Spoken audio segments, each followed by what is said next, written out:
Well, good day, everybody. Welcome back to Frontlines and Faultlines with Mike Kelly. It's really great to have you back again. And today we're going to set the scene for the really deep discussions we're going to be having on a regular basis that relate to the issue of the challenge of China and the China-Taiwanese situation and the more general situation of China within the global security picture and all of the aspects and implications that relate to our dealings, our relationships with China, and where China may be heading in the future, particularly in these next few years, as we speculate about what events might occur and how we might deter or manage and deal with those.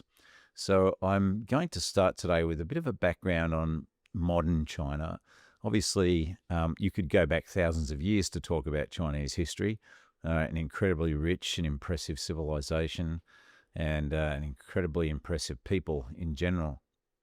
But what I really want to do is set the context for the contemporary issues and to really reflect on some of the things that have formulated and forged Chinese ideas and attitudes and thinking in relation to their contemporary policy approach.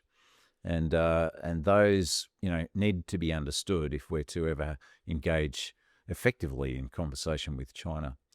So we'll begin our journey by covering the issues that began and emerged from what the Chinese describe as the century of humiliation. And it's important to understand that, what they mean by that, and the significance of the word humiliation in there.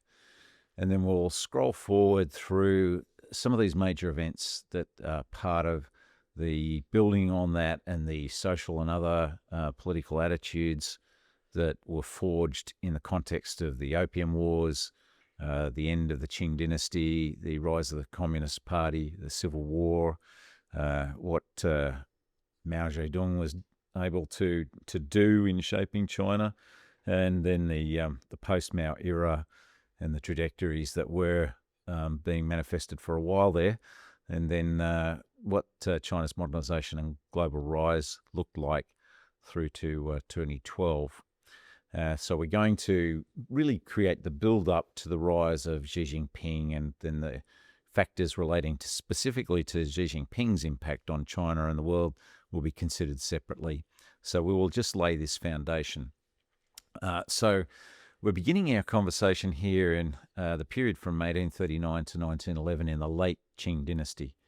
And it was a period of enormous shifts globally in politics and imperial ambitions and efforts and expansions going on globally in Africa and the Asia-Pacific. And particularly in the context of China, you started to see this European and Japanese intervention and prizing open or attempting to prize open China for the benefit of trade, but influence and political power building for the Asia-Pacific region in relation to Chinese resources, or building a potential market in China and positioning political power for those imperial powers at the time. And so it's important to kind of understand where China sat during this period, and the fact that you had certain provinces that were formerly part of the Qing dynasty, and then border regions where the authority was a lot looser and or even non-existent in many cases, and then areas where we deal with the issue of Chinese relationship with Russia and the sorts of concessions that were starting to be forced on China during the assertions made by Russia in territorial aggrandizement at the expense of China. And that's kind of like the beginning of the humiliation that they talk about as this imposition of things on China and the interference in China's internal dynamics and evolutions and culture. So that really plays out in a major way when we talk about the Opium Wars. And in this period of the first Opium War, where it was China and Great Britain were the protagonists in 1839 to 1842, you're still dealing with the period during which the British East India Company were very dominant in India and really there was an absence of formal British government control, and you effectively had a company, a business that was in control of major military capabilities as a private company, and then were able to draw on the support of the state for their ambitions as well. And really, the nature of the Opium Wars as we look back on it today, is kind of horrendous. Really, when you think about this, is effectively state-sanctioned, approved, and supported imposition of a drug dependency of the Chinese population. This was a drug that was incredibly destructive and damaging of social cohesion, and it became very widespread. The addictions that resulted in this in China. And there was a huge resentment that built up about the impacts this drug addiction on such a massive scale was having on the Chinese people and on the erosion of Chinese culture as well in many ways. So this was completely forced at gunpoint on China as well. You have to understand just how significant that factor is.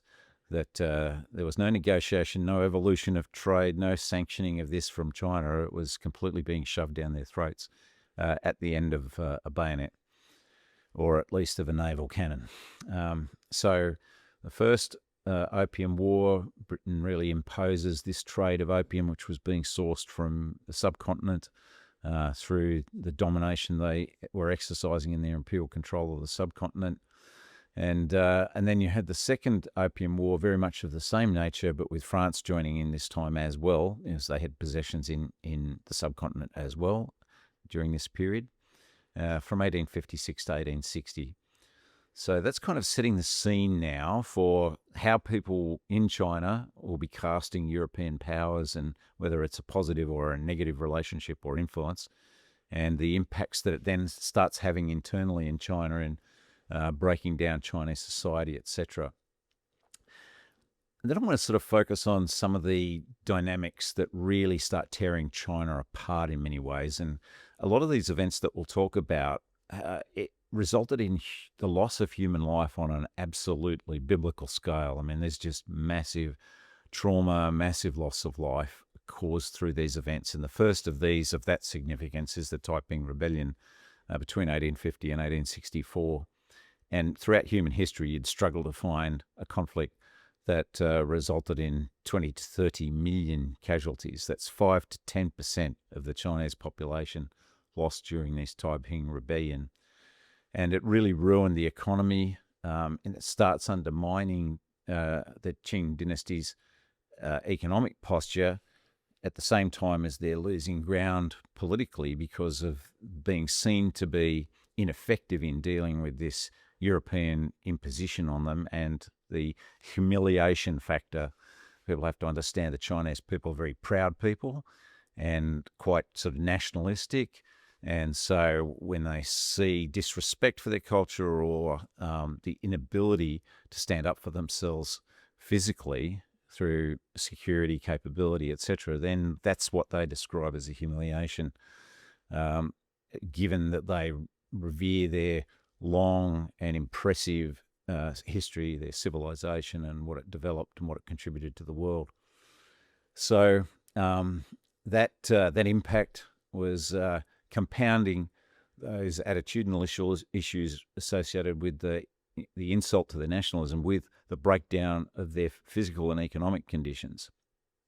And so you start to see widespread dissatisfaction with the Qing rule, and led many to actually support the Taiping Rebellion, which was strange in one way, in that Hong Jingquan, who really led this rebellion, was a Christian and was trying to promote Christian ideals and radical social reform in his rebellion. And so, you've got this kind of contrast with the dissatisfaction that's starting to give rise to the erosion of the Qing rule. But initially, it's kind of reflecting a Western influence. And so it's very conflicting for the Chinese people in many ways. And you can see how that plays out later as they start to, push back against this permutation of the of Christian values and Western attitudes and Western culture in China. So, and that then leads into, as part of the pushback, the so-called self-strengthening movement. And this is the ability of the Qing officials to modernize China's military and industry. So again, you're seeing a kind of dependency on leaning on the West for military technology and capability and modernization economically to try and make themselves competitive from a security point of view to fight back against the impulse of European powers. So, the self-strengthening movement relates effectively to the strength of the nation to fight back, basically. But you see a lot of resistance coming from conservative factions who are hindering progress and effectiveness in these goals because of concern about the respect to China's culture and its traditions and its social structures and attitudes. So the movement, in that sense, starts to fail, and it also fails to prevent the decline of the Qing dynasty for that reason. And it's also ineffective in the security response it was able to generate. So there's more general drive then for reform in China that emerges from these things. So you've seen, as I mentioned, increased opium addiction, people being really concerned about that because families are disintegrating. You've got crime, you've got just a massive malaise across the countryside with this opium addiction. And following the massive casualties, dislocation, economic decline associated with the Taiping Rebellion, you start to see a really growing desperation amongst the poor. And, you've got then the building of a base for various ideologies to contest that space and to harness the resentment of a large slab of the population in that respect. And this has been compounded all along and all the while through the imposition of these trade treaties from European powers. It's not an equal bargaining process by any means. It's really forced down the throats of the Qing dynasty, and increasing concessions being made of territory to foreigners to establish their trading posture, their positions, almost an imperial creeping annexation in all but actual official name. So they talk about concessions rather than, this being sovereign territory. And so looming on the horizon through this period too is the growing threat from Japan. Japan, who've thoroughly adopted all of the things from the West that gives you the physical ability to impose yourself regionally and internationally in security terms, adopting the things you think will give you strength from the West while you maintain your cultural heritage. So in that sense, Japan at this time achieves the kind of balance that the Qing dynasty might have been looking for, but mishandled so badly. And at the same time, Japan managed to handle those trade relationships better as well. You've got also a leaning on Western education or educating the Chinese in relation to some of the Western values happening into this period, right into the late 1800s. And so, what is the reaction to that as well is quite interesting as we see these years unfold. And one of the first of those reactions is the Boxer Rebellion. And the driving force behind the Boxer Rebellion is anti-foreign sentiment.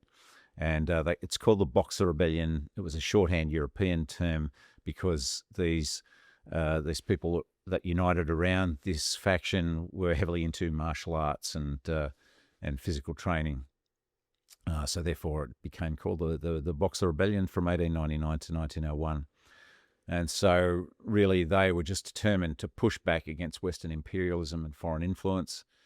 And a lot of people rallied around that banner, really concerned about what was happening to the nation that they felt should be a leader in the world, or at least respected. And that culminated, of course, in the siege of Beijing. There have been movies made about that. And foreign nationals were attacked by the Boxers, which made it easier for the foreign powers to unite, form coalition forces together to go and crush this rebellion, which at the time was effectively if not encouraged and aided, was certainly passively observed by the Qing dynasty. Quite happy to see it, I think, in many ways. But the failure of the rebellion to achieve any results whatsoever in the face of the international intervention was just another straw on the camel's back of the Qing dynasty to mark its end days rapidly approaching. And so in that period between 1911 and 1949, you see those dynamics really unfold politically. So the popular discontent then begins to get channeled in the direction of seeking an end to imperial China and a resort to, in fact, a Western political structure of creating a republic, but a republic that would be one that reflected and valued Chinese culture and Chinese values. And so with the 1911 revolution, we see the last emperor. There's been movies made about that too. So Puyi was the last Chinese emperor, and it then transitioned into this republic that was to be led by Sun Yat-sen, who's revered in Chinese history. The communists even revere him as a stepping stone towards the achievement of their goals as a leader of making China independent of the past imperial structures, but also to put China in a position to perhaps stand up in the world. And so, Sun Yat-sen was a capable leader to begin with, and was appointed as the first provisional president, and I think inspiring some optimism and hope at the time, and that a new era was perhaps approaching where people's lives would be better and that there would be social and political transformations in Chinese society. So for the intellectuals, intelligentsia, the goals that they were looking towards, they expected to be delivered on by the Republic, and then for the broader, large Chinese mass just looking to be able to put food in their mouths and to have better lives and living conditions. And it was a vehicle that perhaps could have mirrored what had happened in Japan with achieving modernization without losing Chinese culture and values. However, the Chinese landmass and its very diverse ethnically and linguistically divided regions is very hard to govern. and this is an important point to note too when we come to talk about some of the attitudes that exist today. The introduction, so you've got the period, the century of humiliation, and then you're building now into this process of civil war and then breakdown of almost all order till you get to this situation of warlord domination of the landscape. So this fragmentation of China is extreme at this point during that period from 1916 to 1928. And, to even suggest that there was a real, genuine central government is hard to mount an argument in support of that at that time. And these warlords, effectively driven by personal ambition and greed, effectively. But the impact that it had on millions of ordinary Chinese was enormous, and their long period of suffering just continues through this time. And it's just amazing to me to reflect on all that they had to endure through these times and for many, many years subsequent to this. So just to show you what that looked like in terms of that fragmentation, you can see it was extreme. These warlords really became, laws unto themselves in these regions, and the constant fighting that was associated with it just was the ruination of China and its people. So in that context, the Republic having failed in that respect, really, and the suffering and desperation of the vast majority of the people is fertile ground for the rise of the Chinese Communist Party, and then the subsequent civil war that ensues between the Republican government of Chiang Kai-shek and the communists led by Mao Zedong. So this period covers the time span between 1921 and 1949, with a kind of pause, sort of, during the Second World War. So the Chinese Communist Party is created in 1921, obviously some years after the birth of the Bolsheviks and the Soviet Union, who were going through their own civil war during this period of time and contests with Poland, etc. And famines were to come on the horizon as well. But the leadership of the Chinese Communist Party obviously been travelling in Europe, been influenced by these ideologies, and understand that this is how you actually marshal and mobilise the bulk of the population, the proletariat, and create the dictatorship of the proletariat, and having the living example now of the Soviet Union to motivate you. And so they firmly adopted and imbibed those Marxist-Leninist principles, and the principles that Lenin really imbibed on how ruthless and brutal and focused and fanatical you have to be to achieve that Marxist outcome. In effect, flying in the face of what Karl Marx himself was describing, in truth, in many ways, in terms of the actual eventual outcomes of what he was discussing. But this ruthlessness, this domination, this dictatorship, as they called it, of the proletariat, was a perpetual state, as we've seen when you see a Marxist regime. And that was really the direction and the footing that the Chinese Communist Party were put upon. So, however, when you've got a vast mass of people who are really desperate, and you've got intellectuals who are also signed up to this as a utopian ideology of a workers' paradise, and they're disillusioned with what they thought was going to be a promising world under the Republic and the Kuomintang, that's fertile ground for signing up to the communist agenda. And you start to see the mythologies of Chinese communism built up through this period as well.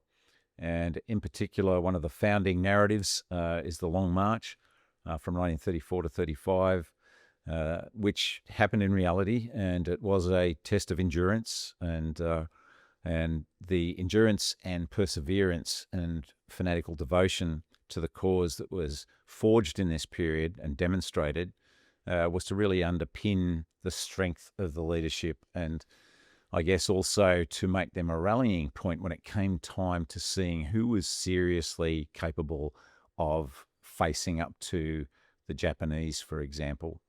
So that became the long-term cultural symbol of the Chinese Communist Party.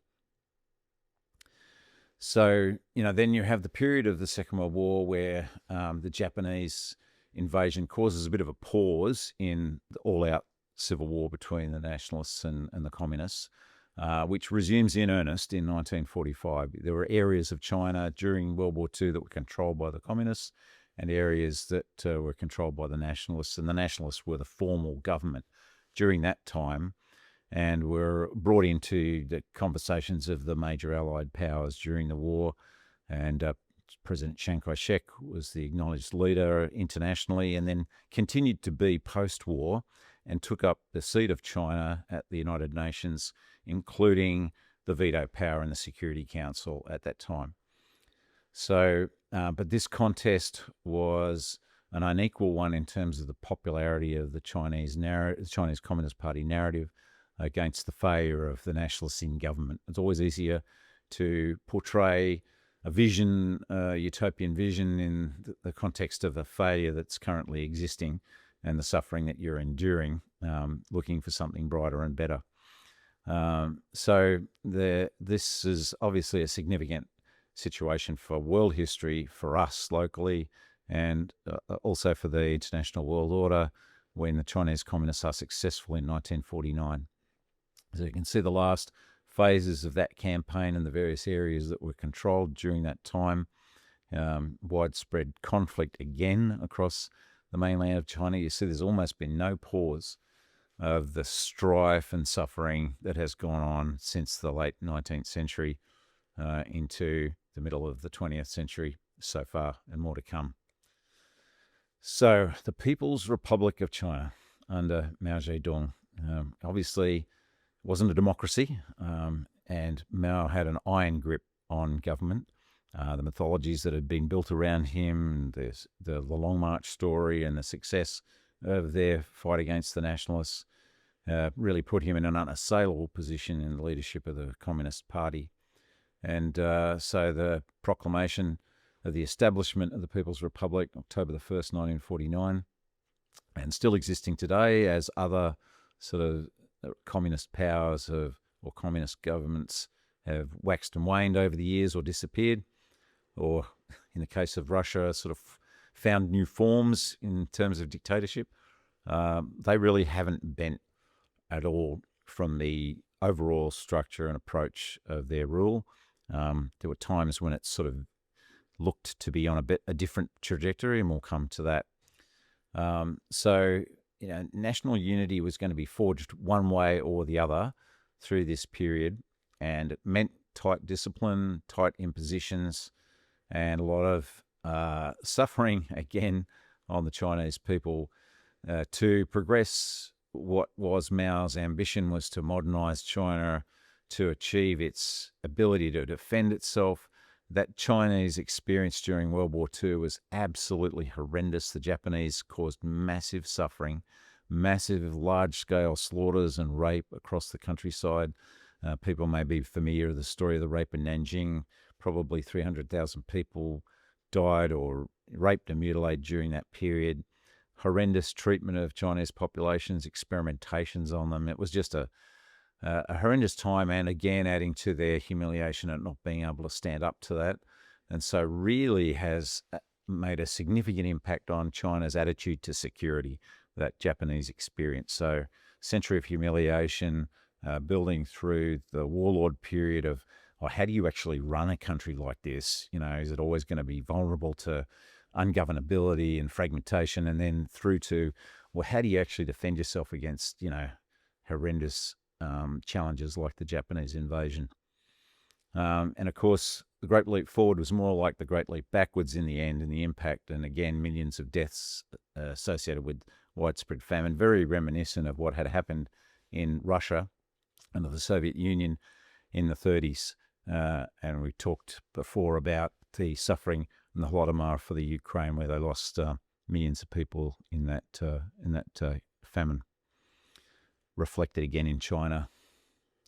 So what we see then going forward from the Great Leap Forward, which was unsuccessful, and eventually there were changes made to that strategy, but that was followed by a really equally painful and terrible period for many in China in terms of what was called the Cultural Revolution from 1966 to 1976. And people who have lived as long as I have will probably remember the Little Red Book that everyone was obliged to have, a little bit reminiscent of Mein Kampf and other ideological underpinnings for some of these dictatorships.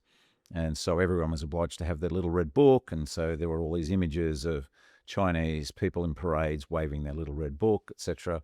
And interestingly, in terms of Chinese pride in their heritage and their civilization, this became actually quite a target for the Cultural Revolution. It was effectively a lot of cultural sites and historical buildings, etc., were damaged and destroyed during this time to really kind of draw a line under the past and all of the things that were seen to have been wrong with China that were associated with those traditions and practices, a real disrespect for them, and unfortunately just so much, value of magnificent structures and works of art and writings, etc., were all trashed and destroyed during that period. A lot of people lost their lives, and a lot of later leaders, in fact, would go through these processes in the Cultural Revolution of being humiliated, being banished to the countryside, of suffering, of being beaten and tortured, etc., their families persecuted, only to remain in the Communist Party and fight back later on. So it's an interesting dynamic in itself. So then we come to the post-Mao era and the economic reforms and the new directions that we'd all thought that were looking very promising for China. So what we'll do is we'll call it a halt there this week. And next week, when we talk about the next phase of that, we'll really start to see some of the oscillations in the trajectory that were going on in China, which were very relevant to the way things were going to evolve in issues associated with their peripheral ambitions for Hong Kong and Taiwan, resonate down today to bring us to this point of the heightened tensions that we're facing in the South China Seas and Taiwan. So thanks for being with me this week, and look forward to talking to you next week more about this final phase of our historical analysis of getting us to where we're at today to consider the issues at hand. So we'll see you again next time. Cheers.